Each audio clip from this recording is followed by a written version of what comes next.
বন্ধুরা, আমি মাধবী আর আমার রান্নাঘরে জানাই আপনাদেরকে স্বাগত।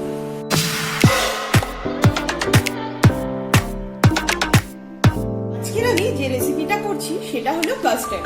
আমি জানি কাস্টার্ড অনেকেই পারে, কিন্তু যারা পারে না অর্থাৎ যারা জানে না তাদের উদ্দেশ্যে আমি এই রেসিপিটা করছি। তাহলে চলুন আমরা দেখে নিই আমরা এখানে কি কি নিচ্ছি।